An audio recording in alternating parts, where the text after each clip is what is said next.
Dear Tita L, nais ko lang po sanang magbahagi ng kwento namin ng boyfriend ko. Going 2 years na po kami pero hindi strong. At dahil yun sa akin, Tita L, ako ang naghahabol sa kanya ng palihim dati. Bet na bet ko siyang maging jowa dahil feeling ko wala akong magiging problema. Yung mukha niya parang napaka-inosente at hindi mukhang babaero. Napatunayan ko na tama ang aking naiisip tungkol sa kanya noong naging kami na. Tatlo lang ang umiikot sa kanyang mundo. Pamilya niya, trabaho, at ako.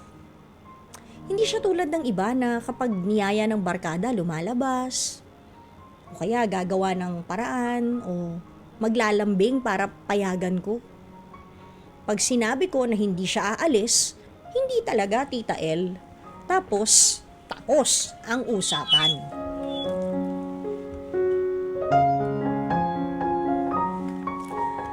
Sa tuwing monthsary namin, may mga paandar pa yon. Hindi ko makakalimutang yung inaya niya ako ng biglaan papunta ng Baguio. Tapos pagdating doon, may sorpresa na pala. Planado niya ang lahat. Grabe siya magmahal, Tita L. Pero lately lang, naramdaman kong ako sa tuwing kasama ko po siya. Parang napaka-unfair lang sa part niya na hindi ko nasusuklian ang pagmamahal na binuhos niya para ako ay maging masaya. Hindi naman niya deserve na basta-basta ko na lang siyang hihiwalayan dahil lang sa nawalan ako ng gana. Paano ko kaya maibabalik ang alab, Tita L? How do I keep my love for him alive? Lubos na gumagalang, Miss Gemini. Miss Gemini, alam mo, sa tingin ko, ikaw yung tipo ng tao na gusto mo kasi ng challenge. Tapos pag nakukuha mo na yung prize, tapos na. Kasi 'di ba sabi mo nga, ikaw yung palihim na nag-pursue dito kay Boylet, dito sa boyfriend mo na to. And I feel na ngayon na kayo na, wala nang challenge para sa'yo. Kaya nagiging ganyan ka na sa kanya. How do you keep the love alive? How do you keep the candle burning? Ano yung kantang yon, Tita Jake? Na na na na na na. Basta yon. Paano nga ba? Okay. Siguro,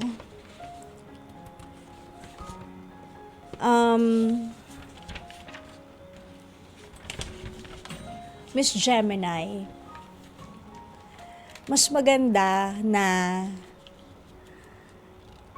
isipin mong maigi kung mahal mo ba talaga yung lalaking to. Kasi baka nga para lang siyang game para sa'yo. Naiintindihan ko kung saan ka nanggagaling na sinasabi mo unfair naman kung hihiwalayan mo siya. But isipin mo rin na mas unfair naman yon kung hindi mo siya hihiwalayan. Kung indeed na challenge ka lang na maging jowa ang lalaking to. Di ba mas unfair yon para sa kanya kapag nalaman niyang ganon? Pero, kung talagang mahal mo siya,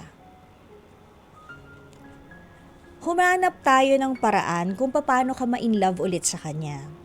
Isipin mo yung mga small things na ginagawa niya para sa'yo na maaaring hindi mo na mai-experience sa ibang boyfriend. Kasi parang complete package na yung jowa mo hindi ba? Ang bait sa'yo. Pamilya, ikaw, at trabaho lang ang inaasikaso. Saan ka pa makakuha ng ganun? Pag sinabing ayaw mo, hindi talaga niya gagawin.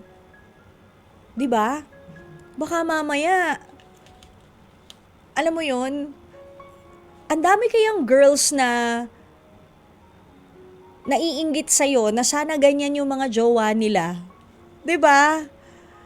Para ka ng mall, you've got it all. You got it all, girl! O, ano pang hinahanap mo? Meron pa ba? May kulang pa ba? Baka naman, medyo nagkaroon lang ng burnout somewhere along the way. So, isipin mo yung mga small things. The small things that make you kilig over him. 'Di ba? Or, why don't you, kumbaga, bakit hindi mo baliktarin naman? Kung sweet na sweet siya sa'yo, isukli mo naman yun sa kanya. Kung sinorprise ka niya at biglaan kayo umakyat ng Baguio, di tapatan mo. 'Di ba? Kung ikaw yung tipo ng taong na-challenge kasi, baka kailangan, i-level up mo rin. Hindi ka ba na-challenge nun, Miss Gemini? Kinarir ka sa Baguio. Di ma-challenge ka on that aspect. Plan something secretly and then, boom! Oh, 'di ba? Ikaw naman ang mag-surprise sa kanya. 'Di ba? Ganun ang gawin mo. Ikaw naman ang mas maging sweet, ikaw naman yung kumbaga ibalik mo sa kanya lahat ng ikinakilig mo. Pag di pa yun lalo na in love sa'yo at pag hindi pa na-rekindle yung love mo para sa kanya, ewan ko na lang. Or, siguro, kailangan mas dalasan yung lumabas. Hindi kasi nakalagay dito kung gaano kayo kadalas lumabas. Basta ang nakalagay lang dito, nakasentro lang siya sa pamilya, trabaho at ikaw. Baka kailangan lang kayong lumabas more often, do some activities together, like kung pareho kayong sporty, o di ganun ang gawin nyo, mag-bike kayo together. 'Di ba? O kaya kumain kayo sa labas, hindi naman kailangang bongga na fine dining, 'di ba? Minsan yung fine dining, di naman masarap, mahal lang. Diba? Yung mga ganyan. O kaya yung mag-stroll. Kahit mag-stroll-stroll lang kayo, diba? Baka naman kailangan ma-stuck lang kayo in traffic para magkaroon kayo ng seryosong usapan. Katulad ng kwento ko sa inyo kahapon. And yung naging calling-calling natin na si Sweet Haze tsaka si Jerry kagabi, diba? Baka kailangan lang ma-traffic kayo to rekindle. Mag-search ka sa Gemini tuloy. Mag-search ka sa internet kung paano ma-rekindle ang love. Gusto niyo tanongin si Gemini? Gemini, paano ba ma-rekindle ang pag-ibig? Kasi si Miss Gemini, mahirap markahin ang pag-ibig dahil ito ay isang komplikado at nagbabagong emosyon. Pero kung ang ibig mong sabihin ay palakasin o patatagin ng pagmamahalan, narito ang ilang paraan. Ayan na. Communicationer. Mahalaga ang bukas at tapat na komunikasyon. Pag-usapan ng inyong MGA, nararamdaman, pangarap, at pangamba. Makinig ng mabuti sa sinasabi ng isa't isa nang walang paghuhusga. Tiwala at respeto. Ang tiwala at respeto ang pundasyon ng matibay na relasyon. Panatilihin ang inyong MGA pangako at pahalagahan ang pagkatao ng bawat isa kasama ang inyong MGA pagkakaiba. Pagsuporta at pagunawa. Maging suportado at maunawain sa isa't isa, lalo na sa oras ng pagsubok. Iparamdam na magkasama kayo sa anumang hamon ng buhay. Quality time. Maglaan ng sapat na oras para sa isa't isa.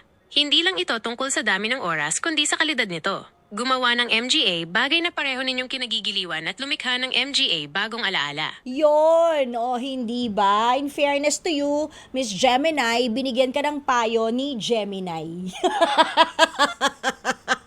Diba? So, ayan. Or you can also search sa, MGA ang ibig sabihin mga.